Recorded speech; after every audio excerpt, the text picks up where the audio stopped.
Hello and welcome to episode 22 of Let's Hear It. Today's guest is Nick Falk. He is in Galax, Virginia. He's a great drummer and a great banjo player, and he's going to explain how those two things go really nicely together. He's a graduate of the Berklee College of Music. He plays drums with his wife, Dory Freeman, and with Molly Tuttle, and all kinds of other great people. And he's got a couple instruments today that are his own creations. A lot of the times Nick plays in duos or acoustic gigs, so he's always looking for variations in sound rather than just hitting a snare drum, or if you're playing a quiet acoustic gig, what else can you do as a drummer to generate some rhythm? So he has two items he's going to show us today. One he's dubbed a Banjira, and the other one is called a SquirrelBox. And he also has his own new musical project called SquirrelBox. So maybe that's where SquirrelBox came from. But we'll find out about that and say hello to Nick Falk. Hello, Nick. Hello, how are you, Gary? I'm good. How you doing? Doing well. What's happening in Galax? Are the leaves changing color yet? They are. It's been getting down almost. We got into the 30s one night already. Oh. So we're starting to get prepared, hunker down for winter. Yeah, same thing up here. Galax, for those of you who don't know, is in southwest Virginia and is a mountainous area in the Appalachian Mountains, and very, very beautiful. And Nick and Dory live there in a great little place and play music all the time. And you've actually been doing some gigs out in public. Yeah, we've had a couple in the local watering hole. There's really only one of them. Creek Bottom is a restaurant, but they have a nice outdoor setup, and they have been putting on little shows there, so that's been fun to at least, get to play for the local folks and also work on new music and all that good stuff. I've seen that you've been doing some stuff over at the Floyd Country Store, which is a very, very beautiful venue in Floyd, Virginia, which is a general store, but they have old-time music there all the time, and they've been doing some really high-quality web streams that I've seen. Yeah, I just did my second one. We did a trio with Red Volkert, this legendary telly player, played with Merle Haggard for a long time, so another new resident to the area.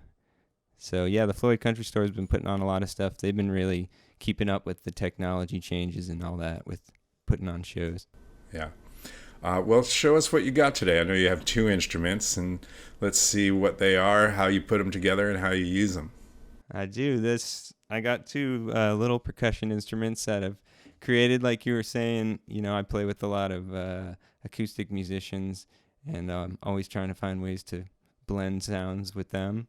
This first one is been dubbed the SquirrelBox. SquirrelBox is a nickname that came from an old band I played in. And so lately I've just been kind of using that. But it's got a nice little embroidered squirrel on there. Pretty impressive work by luthier Scott Freeman, local luthier here in Galax. My father-in-law has actually pretty much helped me make both these instruments. I just kind of go with him bring an idea to him. And actually this one, he just one day was like, hey, I got something for you. And he gave me this thing. And it's basically a mini cajon, so you got like a low tone.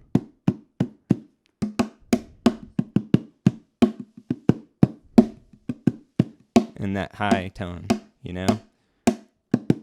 So it's doesn't have as deep of a tone as like a cajon that you would sit on, but. And then I added this little extra piece here, which is just basically a bent. It used to hang like a China cymbal, a tiny little China cymbal, and I just cut it in half and bent it and screwed it on, so it just kind of has like a metallic sound. So it's almost like if you're thinking this is a little drum kit, that would be like the hi-hat. So.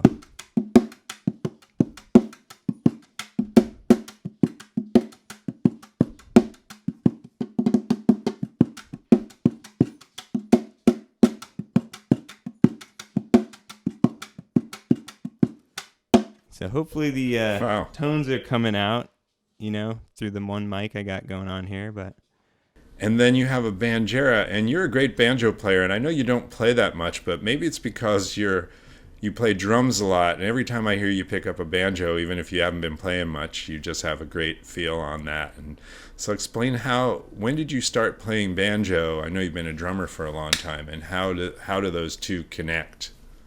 Well, I didn't really know anything about old time or bluegrass music until after college, so I came pretty late to it, and just met a few musicians that pulled me into that world, and after a certain point of just trying to play drums all the time with them, I just realized that I wanted to learn some of the tunes a little bit better and learn the melodies and forms a little bit better. So I picked up the banjo. I think I've been playing banjo 7 years now, maybe.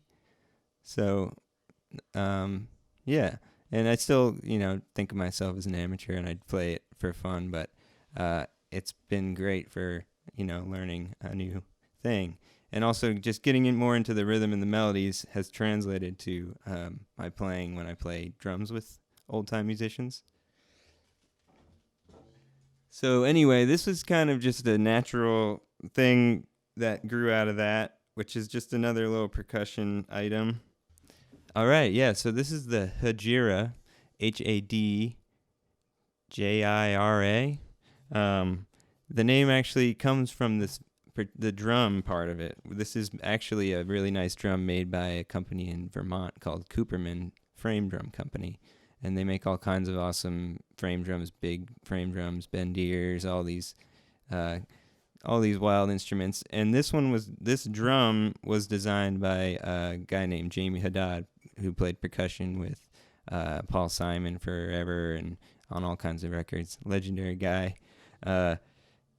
It normally has a bunch of jingles. You can see I took them all off. And here's where some of these jingles ended up.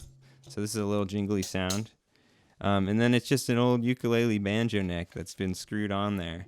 So you kind of have this washboard scraping sort of sound. And play the jingles with my thumb here.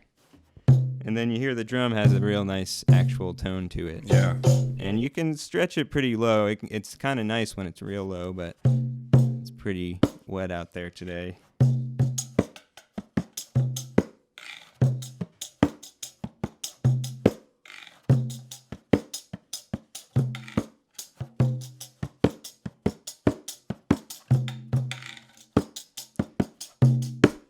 So yeah, there's a little bit of that. Let me see if I can try and do something a little faster, maybe.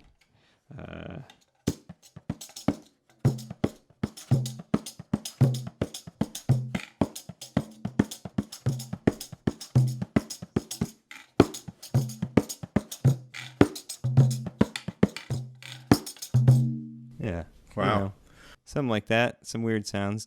It really does sound great. I know you haven't been at an airport in a while, but do they look at that thing and go, what the heck is this? Yeah, it usually gets checked. And it's, like you're saying, it's great for, trying to blend with acoustic musicians. But it's also, I think, part of the reason why these instruments became a thing is because, like, walking around festivals in the woods and wanting to play with people, It's hard to carry around a drum kit. But this kind of thing, you could throw this anywhere.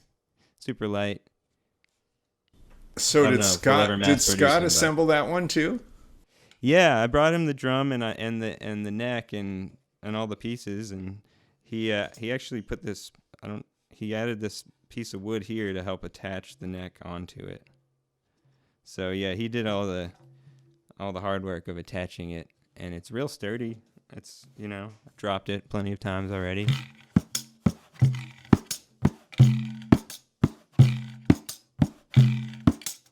Yeah. Wow. Great, man. So do you ever use those two in combination? I haven't, but I have used this one. Like I'll put it on a snare drum stand or something, and it sounds pretty good. I'm not so prepared with brushes, but you can play some brushes on here and it sounds cool sometimes.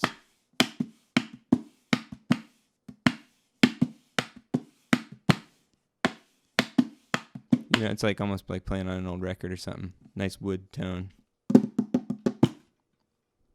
Great.